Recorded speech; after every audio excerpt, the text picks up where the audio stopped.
Alright, welcome back to One Piece Anime Re-Review episode number 51. First question I asked Nick, where's your review for To Love with Darkness? Don't worry, I will still do that. I just want to get done this first. And if you're gonna be hearing some honking while this video is going on, that's because there's a parade going on not that far from my house, just a few blocks away. There's a Christmas parade going on.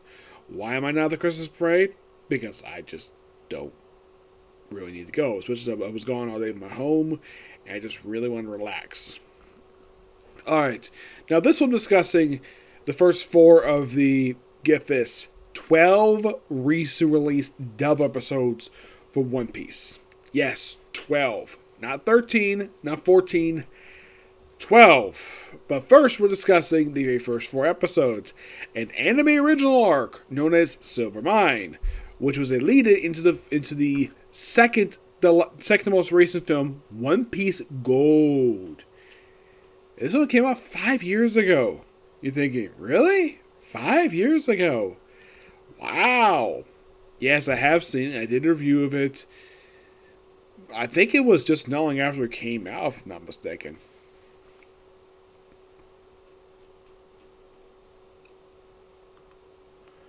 Let's see. The film was released in 2016. Yeah, I think it was like a year after the film came out that I actually watched the movie. Unlike other One Piece movies, this movie is actually, even though yes, this was at the time before One Piece Stampede came out 2 years ago.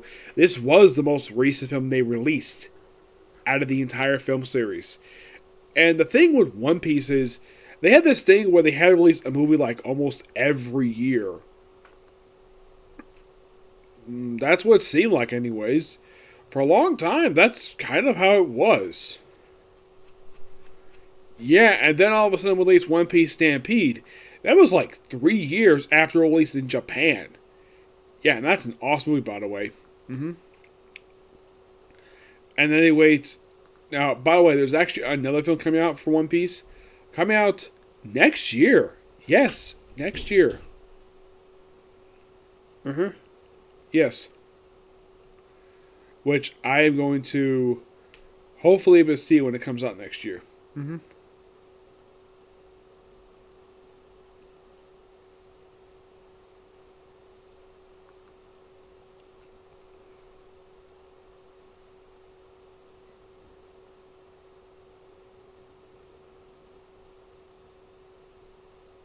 Now, in the case of this arc, what exactly happens?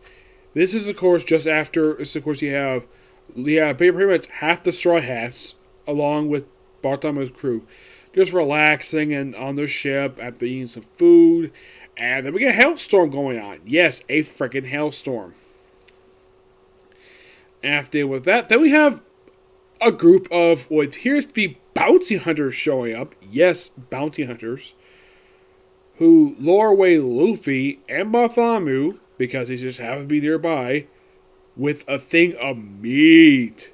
And then they land on something that basically makes him sort of fall asleep. They don't say it in the episode, but I think they landed on Sea Stone Prism, the Sea Stone stuff. Which, that's interesting.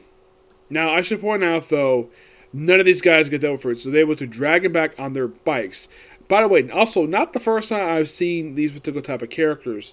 There was the flying fish pirates. Not mentioned here per se, but very similar concept. It's like they used the concept of pirates riding bikes from the flying fishmen who were from the Saba Odi arc and brought them here. Now, of course, the leader of this group is named Desire, who turns out to be an old friend of Bartholomew. And she's voiced by Kara Buckland, which I believe this was their first ever Funimation dub that she's ever done I could think of. Because normally when I've seen her do dubs, well, dubs I've seen anyways, it's always been Crunchyroll. Yes, Crunchyroll, which that is interesting. Given the fact someone like Christina V, who could do Viz Media, Crunchyroll, and Funimation, just like how Lucia Christian can do, well, mostly she does 2. I think the person who does 3 I believe there's a couple of people who done 3, and that's just Todd Eppercorn. Actually, there's like 3 people who done besides Kara Buckland. There is Kyle Herbert. He does all 3. He does Funimation, Crunchyroll, and Viz Media. There's Patrick Stoltz. He does Funimation and Crunchyroll, even Sentai Filmworks. Yes, he does Sentai Filmworks, which is the company that Lucy Christian works with. And I think that's it. There's only 4 I can think of, aside from Kara Buckland, who does more than like 1 or 2 studios. Yep. And of course, we have the main villain of the arc, Bill. Smoldering Bill. The way he's introduced this arc, he just sitting in what appears to be a very comfy chair and eating some rocks. And you're thinking, why would a guy like him eat rocks? Well, these rocks are actually ore. And the reason why he's able to eat them like they're crackers is because he ate because he's a smoldering man. He ate the smother fruit. Basically, his whole body has become an actual furnace, where he can easily, get this, reach into his belly and pull out a weapon. And you're thinking, really? That's his ability? Like, wow, that seems like a really cool ability. He does utilize it really well. I'm not really a big fan of calling him Bill per se, but I love him for ability. I personally would not do it, eat this particular dumb fruit at all, because basically I would eat lots of ore and have to keep pulling stuff out of my own belly. If I want to pick a dumb fruit I want to have, I'd rather have the gum fruit instead, because that way you can actually shoot. You basically turn your arms and legs into basically freaking rubber. I'd rather deal with that than, I don't know, like a furnace. So we see him like on the stage. Of course, when they bring a straw hat, which by the way, Luffy is put in this big, humongous metal ball, which only his head, and it's you can definitely tell that Colin Beard is having a blast doing this particular thing. From what I've heard from some interviews she's done, she loves Luffy. Oh my gosh, she just loves this character so much. To the point, even though it hardly hurts her voice, she loves playing Luffy. It's by far her favorite character she's voiced. Like, probably one of her first favorites, because she just loves this character. So, of course, Bartholomew is taken to the mines, though his hands are basically covered with this little sticky stuff, which, of course, also covers some of the crew members, like Nika Robin, Zoro. By the way, Kanjuro, he does practically nothing this whole arc. He just stays on Bartholomew's ship. At least Zoro and Kinemon actually something in an anime original or story arc, which is quite something to say the least. Yep. So pretty much you have pretty much the Straw Hats fighting the crew, these bounty hunters when they get close to the island where Luffy and of course Bartholomew are, and of course they get away. Then, of course, Desire starts chasing after them. And, of course, Bill has this thing, being some like fulfilling dreams, saying they're friends. Yeah, the guy's full of crap. He is nothing more than a big fat liar who just basically would just love to basically hand these people off to collect their bounty so he can surround himself with wealth. He is that terrible a person. I do appreciate the fact that his voice actor clearly loves this character. Oh yes, definitely. Now, Bill himself is voiced by, if I can find him here, he is voiced by Alan Lee. Yes, that is who voices him in this arc.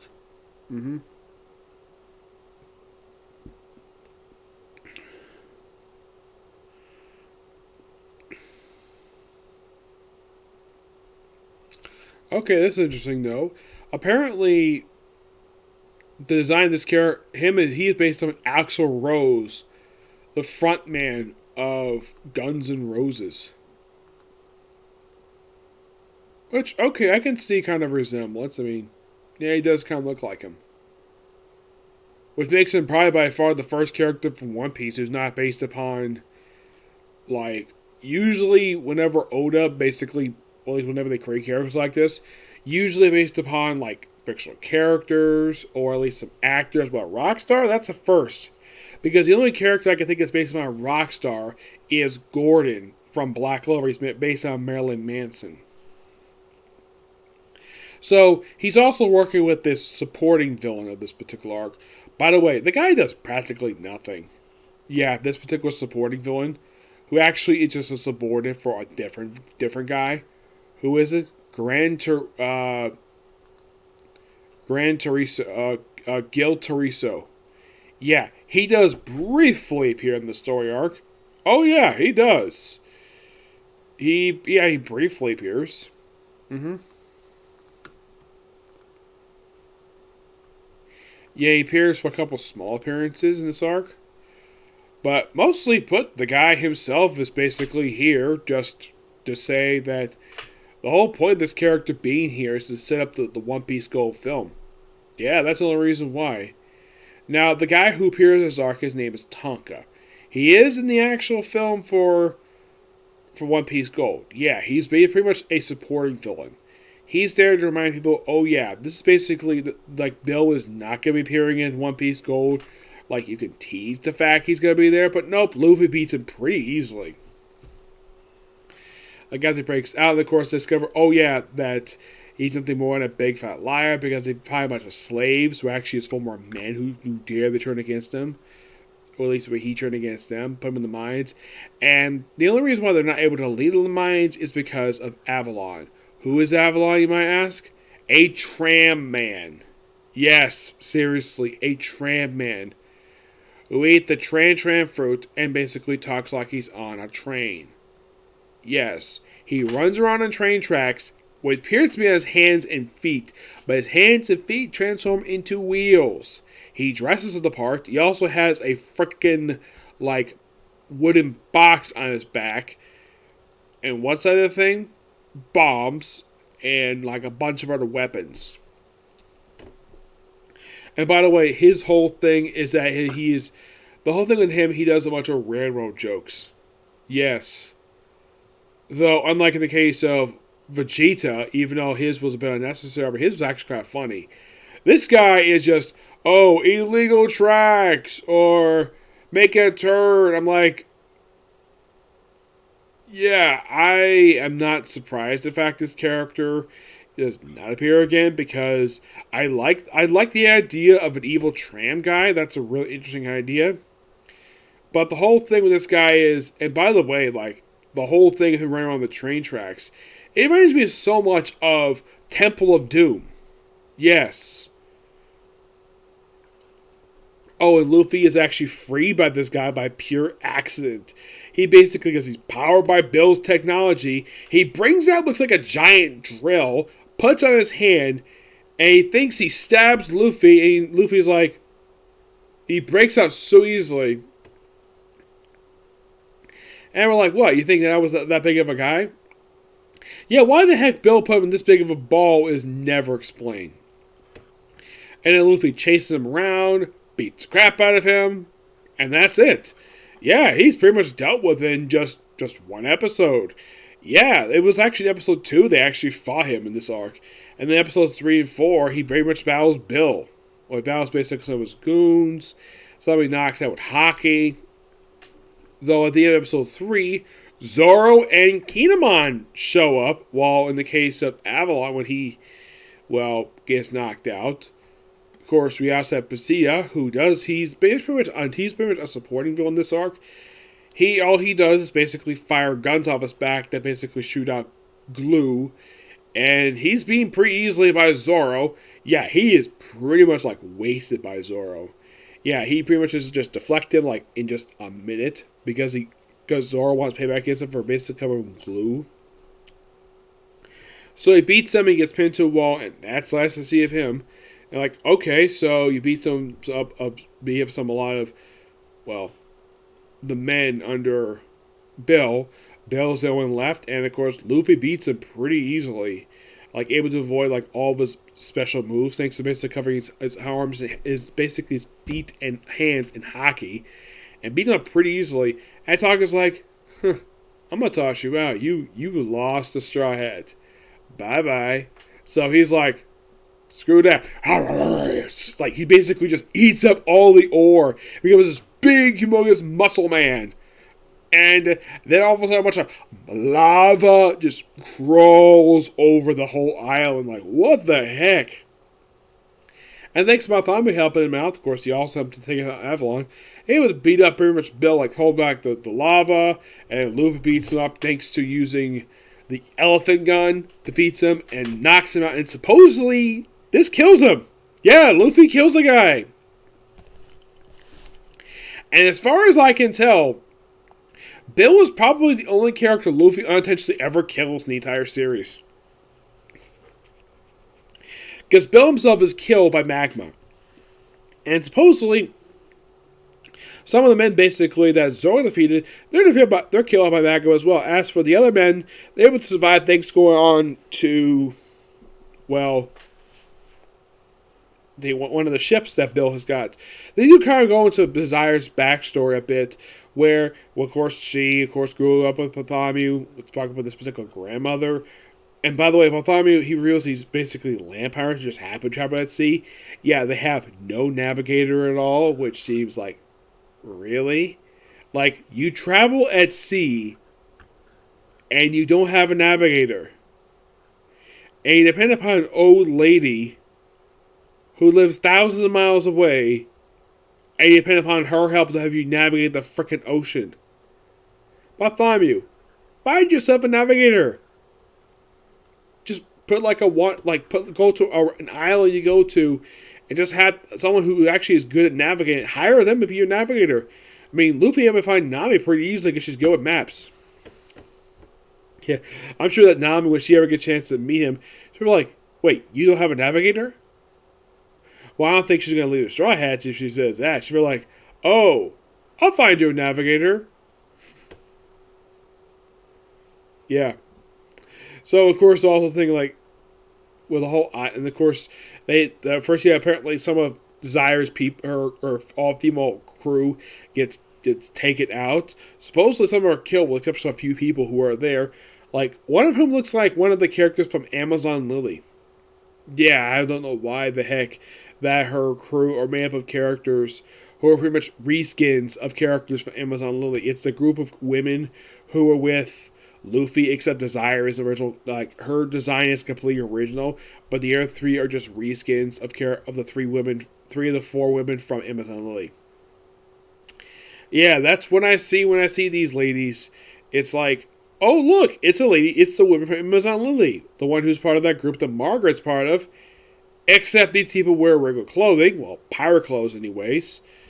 Well, mostly, except all of them show out their bellies. They wear like this samurai style, like for women from Broadway, they basically have bandages over their breast because, shirts open. Basically, it's a style of like pirates who love to show off their chest. They're basically because it's so hot out at sea a lot of the time, so they have to do that. Mm-hmm. At least gotta admit the fact Desire is a very beautiful woman, and it's surprising though that Bartholomew is not in love with her, given the fact she's hot. And the reason why she doesn't like Bartholomew very much, I mean, besides the fact they're old childhood friends, like apparently he abandoned her, and she's like, "What? You already did that to me?" And he's like, "When did I do that?" Yeah, that's a really good question, because after this arc, Desire is never seen again. No, seriously, she's never seen again once this arc wraps up. So after they deal with Bill, and of course they get away from the island, she's offered a position with Bartholomew's crew. She says no, though in the sub he says because she doesn't want to work for Luffy. Because she says she wants to do something on her own. I don't really know why that was changed for the dub for. Don't really know why. But it's a minor thing at best. But she goes off, does her own thing with her 4-person crew, and Bartholomew and the Straw Hats go back to Zoo. Which you see a tease for the end of this episode, and that's it. Episode 750. This is a pretty good story arc. It's something that this arc was a little bit longer than it was. Also, one thing that was really cool is that despite the fact this whole island is pretty much abandoned, and we see the smothered lava basically destroys the stage that was seen in the, I believe it was the first episode. We see Bill's throne, his chair, and his like ore stuff, some of the hallways. I thought it was really cool the fact they did this. just show the fact that smoldering just basically absorbs everything we just already seen in these 4 episodes, which is really cool, including the mines themselves, which was so cool. hmm Yeah, and then of course the thing also ends with like another interesting note is like, Tonka goes to Grid and he's like, oh, he was just a cheap toy anyways. And he's not mad at the fact Bill was beaten up by Straw Hat. Nope. Then came a animated short, which is known as Heart of Gold, which later led into the movie. Yeah. Yeah, One Piece Gold had like several things leading into it. You had, well, this arc, Heart of Gold. Yeah, it was this arc, Heart of Gold, which was a special.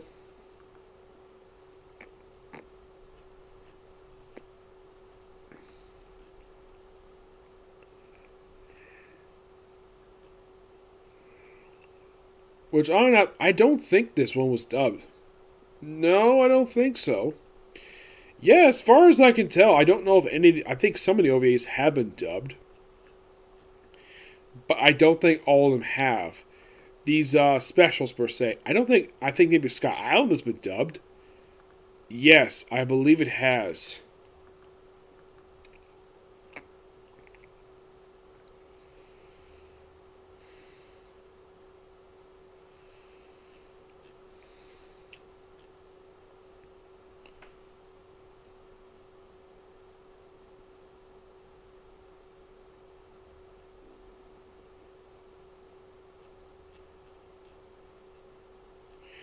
Yeah, I think some of them have been basically like, well, how should I put this? They have been, well, shown per se, but I think some of them have been dubbed, but I don't know if all of them have. That's the honest truth. I have no idea if they have or not. hmm But yeah, not much else to say about these this particular set of episodes. They're good. So yeah, that's it. Gonna be it for this particular review. Stay tuned for my next review, which is gonna be Restaurant to Another World, and then it's gonna be Case Closed, and then back to One Piece for like 8 more episodes. Okay, see you next video.